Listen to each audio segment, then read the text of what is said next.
Leaders of several Arab and Islamic countries held an emergency summit in Doha on September 15th to discuss Israel's aggression against Qatar. The reference was to the recent Israeli attack on senior Hamas leaders in Qatar. The summit was held at the request of Qatar, the only Gulf state that has long been providing shelter and financial and political aid to the leaders of Hamas, the Iran-backed terror group that carried out the October 7, 2023 attack on Israel. The assault resulted in the murder of more than 1,200 Israelis and foreign nationals and the wounding of thousands. Another 251 Israelis and foreigners were kidnapped to the Gaza Strip, where 48, dead and alive, remain in Hamas's captivity. Israel's airstrike in Doha was directed against Hamas leaders, not Qatar. There is no reason why the leaders of a terrorist organization responsible for murdering thousands of Israelis and Palestinians should feel safe anywhere.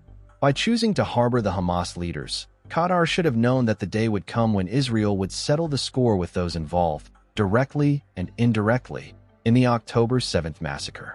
It was the October 7th attack that sparked the Israel-Hamas war in the Gaza Strip. The war has brought death and destruction to the entire Gaza Strip. The war could have ended long ago had Hamas agreed to release the hostages, whom it should not have seized in the first place, lay down its weapons, and relinquish control over the Gaza Strip. The Arab and Islamic heads of state, however, made no reference to the October 7th attack or Hamas's responsibility for triggering the war.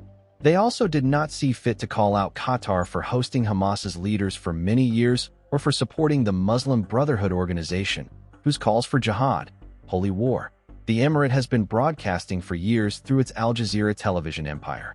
On the day of the October 7th atrocities, the leaders of Hamas, who are comfortably based in Qatar, were filmed watching the coverage of the terrorist group's invasion of southern Israel on Al Jazeera. The Hamas leaders praised the attack on Israel as a victory and performed the prostration of gratitude. Such a celebration could not have taken place without the approval of Qatar's rulers. Qatar's media, especially Al Jazeera, to this day, have been enthusiastically praising Hamas's attacks as well, here, and here. Qatar is not, and has never pretended to be, a democracy that respects and protects free speech and public freedoms. If Qatar's rulers were unhappy with the actions and presence of Hamas's leaders in their country, they would have stopped them or deported them long ago. Qatar, however, has long considered Hamas a legitimate player in the Palestinian arena. The country's rulers, the Al Thani family, have allowed the leaders and spokesmen of Hamas to lead luxurious lives in Doha and have placed Al Jazeera at their disposal to spread their threatening and radical Islamist ideology. Much of it is based on eliminating Israel through jihad. Were it not for Qatar's financial and political backing, Hamas would not have been able to stay in power in the Gaza Strip for the past 2 decades. Notably, several Arab countries, including Saudi Arabia, the United Arab Emirates, Bahrain, and Egypt decided in 2017 to cut their diplomatic relations with Qatar because it supports terrorism and extremist groups such as the Muslim Brotherhood. These countries issued a list of 13 demands, one of which, most prominently, was shutting down Al Jazeera.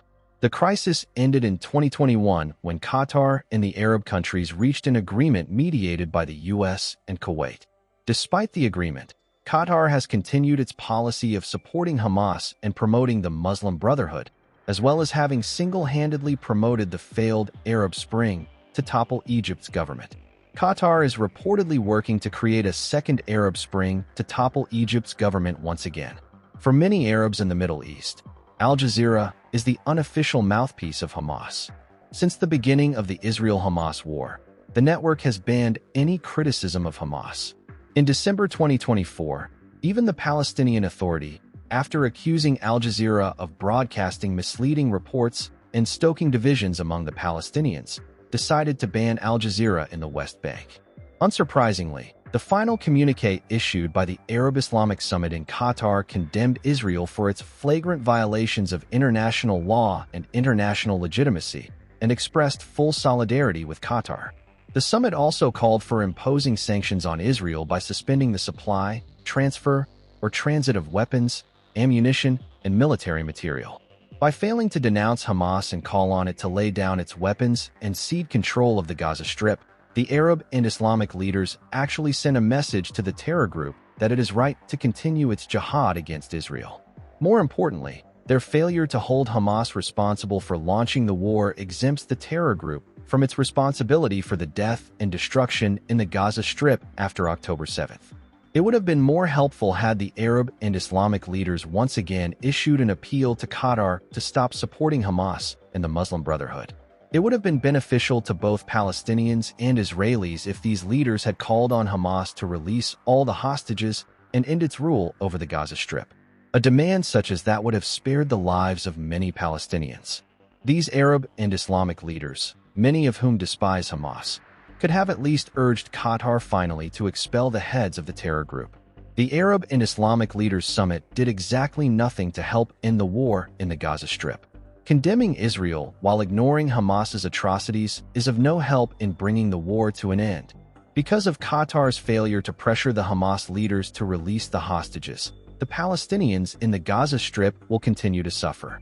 The reason Arab and Islamic leaders did not condemn Hamas is because they are afraid that Qatar will use Al Jazeera to incite violence and terrorism against their regimes. Some of these leaders, in addition, including the United States, seem to be afraid of alienating a wealthy country such as Qatar.